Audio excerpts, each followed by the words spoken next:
You ever notice how your wife never apologizes? It's because women look at apologies different than men do. See, a woman, when she looks for an apology, she's looking for a pivot. When men look for an apology, they are looking for an emotional, like, fuck, dude, I messed it up. I'll never do it again. This is what guys are looking for. They're looking for the words. They're looking for the actual apology. For the woman, she's looking for the pivot. And so you should be looking for the pivot in her. And so with knowing this, she's not looking for you to actually say it. And so most men, their apologies are weak as hell. They're just begging for approval. Baby, I'm so sorry. I didn't mean to do it. Please love me forever. Please don't take the sex away. Please don't leave me. Whatever it happens to be. And so in this video, I'm going to show you how to actually have an apology, how to actually make a pivot so that she sees it, she feels it, increases the trust, and also as a side effect, you can now employ the same tactical maneuver to get her to be more accountable. My name is Baxter, and I help guys in betrayal situations. The process of being with a woman for 50 years or a woman that you're dating is pretty much the same.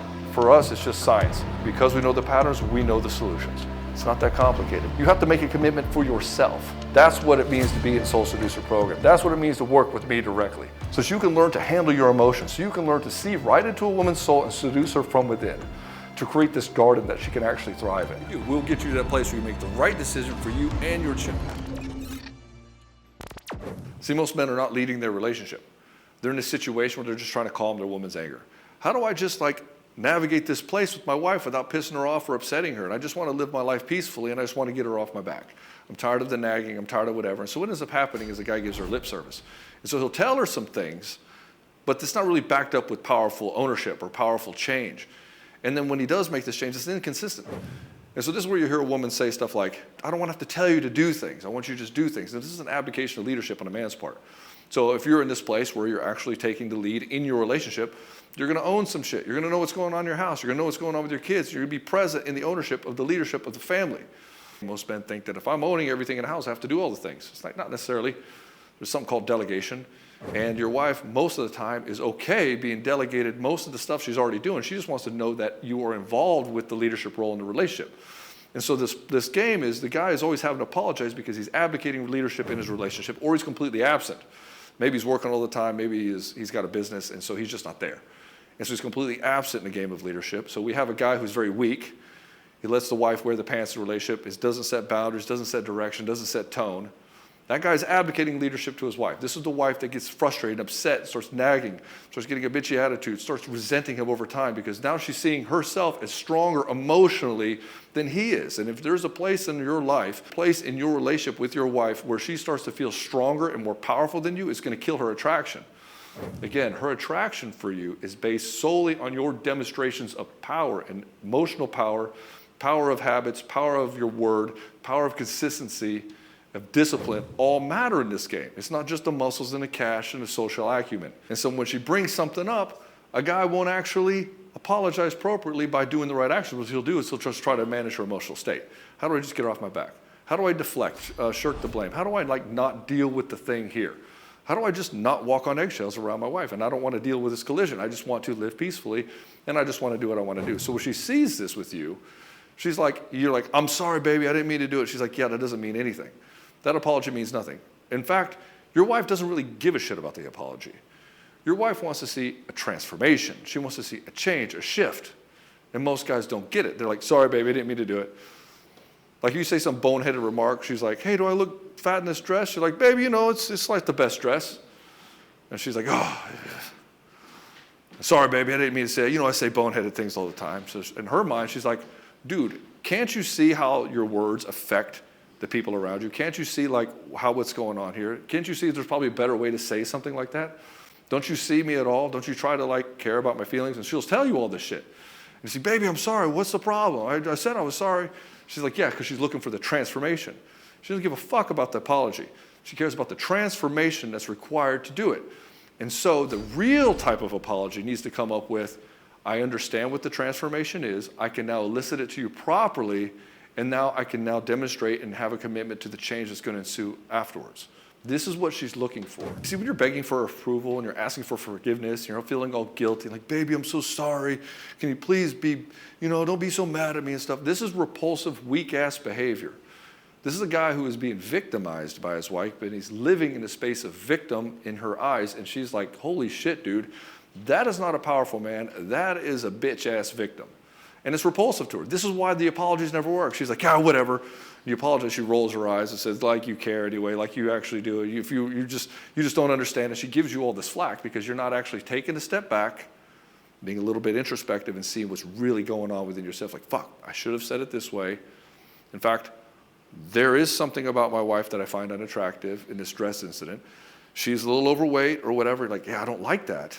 And I've been hiding that, and I've been holding that back, and I can't express my truth because I'm afraid of what she's going to say and all this stuff. And so you saying that one thing in the dress, she picked up on all of that narrative. And so you sitting there apologizing, I'm so sorry, whatever. You're glossing over the entire problem. You didn't actually address the thing within. See, if you are actually being honest with yourself, and you're being unapologetically yourself, and tempering it with heart and humility so you don't come off as a fucking unraged maniac, then she's going to see that. So you can say, yeah, you know what, honey? You're right. You called me out on some shit. And this is what I found out. And you put the dress on, and you said, does this dress make me look fat? There's a part of me that's like, yeah, you're a little bit more overweight than I liked.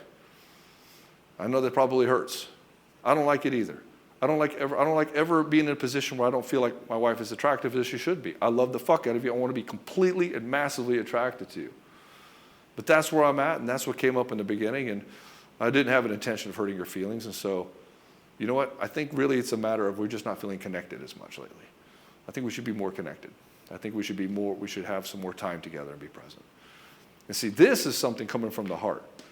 This is something that you can tell what's happening. And it's not easy. That's not a nice collision. That's not a nice place for her to hear that either. She doesn't want to hear that.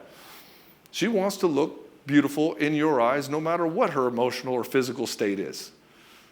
But that isn't always reality. Reality is messy sometimes.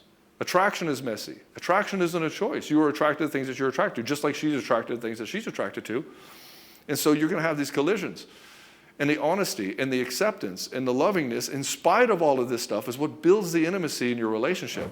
And if you're unwilling to have the collision, if you're unwilling to actually speak hard truths to each other and actually be open and be forgiving into this stuff, it's never going to work. And you trying to just make a lame-ass, surface-level apology, she's going to see it.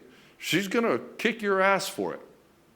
And yeah, she might not be able to handle the ego blow that it takes as well. You have to be willing for that as well. You have to be willing to say, okay, this is what's going to happen.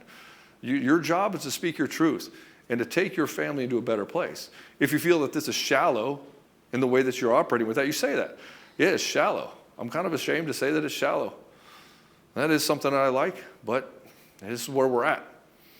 And so you'll have to figure out how to navigate that. Like, what is it that you truly want? And how can you work with her and talk to her about that issue if it happens to be weight? Or maybe there's something else going on. Maybe there's some other stuff going on. But the whole point of this is you have to be willing to ruthlessly get to the root of the issue and address that, not make this lame-ass excuse of some surface-level bullshit. She'll see right through it. And so you always want to finish it up with a commitment. Baby, this is what's happening. I didn't like it, and so this is what I'm going to commit to do. I'm going to do this. I'm going to do this thing, and you're going to see. And then you're going to follow through with it. And you're not going to talk about it ever again. You're just going to go and do the fucking thing. Now, when it comes up again, you're going to say, well, I've been doing the thing. It shouldn't come up. You can now have this conversation about, yeah, I did it. I followed through. So at this point, your apology only matters on what your follow through is. It's not a surface level thing. It's not an emotional management type of a game with her.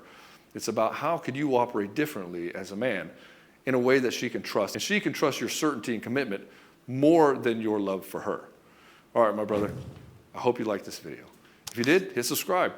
And if you want it to show up in other men's feed, go ahead and hit the like button. If you're interested in a Soul Seducer program and you want to actually fucking rock this game of marriage, maybe your wife's cheating on you, maybe your wife's leaving you, and your head's spinning and you're in like the worst place of your life, Soul Seducer will fix that problem. In fact, it's the same issue. You're fixing your marriage, making your marriage better. She's leaving you. It's the same process. It's this process of you operating differently as a man so that your woman sees you differently. And a woman who sees you differently will never leave you. In fact, you get this handled, you get so much more out of your relationship with almost no work at all. It's very, very easy. Once you learn how to operate a little bit differently, your wife pretty much takes care of most of the relationship issues. Anyways, brother, I hope you liked this video. I love you, and I'll see you in the next one.